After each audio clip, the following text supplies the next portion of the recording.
સુરતમાં city light સ્થિત અગ્રેસન ભવન ખાતે વન નેશન વન ઇલેક્શન અંતર્ગત પ્રબુદ્ધ નાગરિક સંમેલન યોજાયું છે। તેમાં રાજ્ય ગૃહમંત્રી હર્ષ સંઘવી અને વલસાડના સાંસદ ધવલ પટેલની અધ્યક્ષતામાં આ કાર્યક્રમ યોજાયો હતો।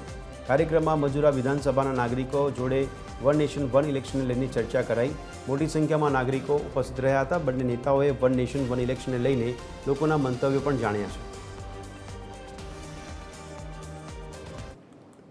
जी जे अमरा देशना प्रधानमंत्री नरेंद्र मोदी साहब वन नेशन वन इलेक्शनનું જે વિઝન જોયું છે એના અંતર્ગત પૂરા ભારત દેશના એક જ સાથે કેન્દ્ર અને રાજ્યની ઇલેક્શન થાય એના માટે જે ઝુંબેશ ઉપેડી છે એના થકી આપણું લાખો કરોડોનો ખર્ચો પણ બચશે, જે વહીવટી ખર્ચો છે એ પણ બચશે ને લોકોનો જે સમય જાય છે, ચાહે આપણો સિક્યુરિટી ફોર્સ હોય, ટીચર્સ હોય કે જે વોટર્સ હોય એ ઘડી ઘડી જાય છે ને સૌથી મહત્ત્વનો ખર્ચો તો બચશે જ બચશે। જે પણ આચારસંહિતાને લીધે જે પૂરા દેશભરમાં પોલિસી પેરાલિસિસ આવી જાય છે એ પોલિસી પેરાલિસિસ પણ અટકી જશે। એના માટે વન નેશન વન ઇલેક્શનનો એક ડિટેલ રિપોર્ટ પણ અમારા પૂર્વ રાષ્ટ્રપતિ રામનાથ કોવિંદજીએ બનાવ્યો છે।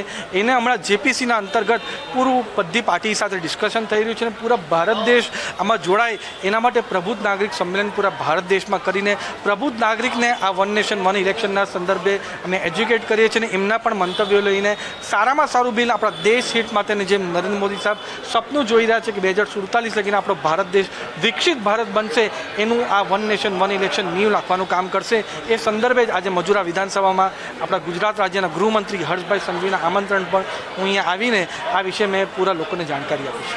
કોંગ્રેસ દિવા સ્વપ્ન જોઈ રહી છે કે કદાચ વન નેશન વન ઇલેક્શન થાય તો ભારતીય જનતા પાર્ટી જ ઘડી ઘડી જીતશે, પણ એમને મેં ચુનૌતી આપી છે કે વન નેશન વન ઇલેક્શન હોય કે પછી અલગ અલગ હમણાં પરંપરા હોય, અમારી ભારતીય જનતા પાર્ટી જે દેશના વિકાસ માટે કામ કરી છે, લોકોના વિકાસ માટે કામ કરી છે, એનાથી 100% નિશ્ચિત છે કે ભારતીય જનતા પાર્ટીની સરકાર ઘડી લોકો 100% બહુમતી સાથે જીતાવાના છે।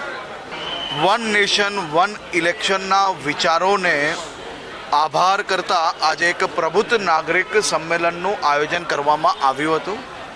વલસાડના લોકપ્રિય સાંસદ શ્રી ધવલભાઈ અને સૌ આગેવાનોએ સાથે મળીને વન નેશન વન ઇલેક્શન પર આજે મજૂરા વિસ્તારના પ્રબુદ્ધ નાગરિકો જોડે એક ચર્ચાનું આયોજન કરવામાં આવ્યું હતું। ખૂબ આનંદની વાત છે કે 100% લોકોએ વન નેશન વન ઇલેક્શનને આદર કરતા, આવકારતા, અભિનંદન આપતા નારાઓ બી લાગ્યા અને સૌ લોકોએ આ વન નેશન વન ઇલેક્શનના વિચારોને 2034માં જરૂરથી લાગુ પડે તે માટે આવકાર્યું છે। આભાર।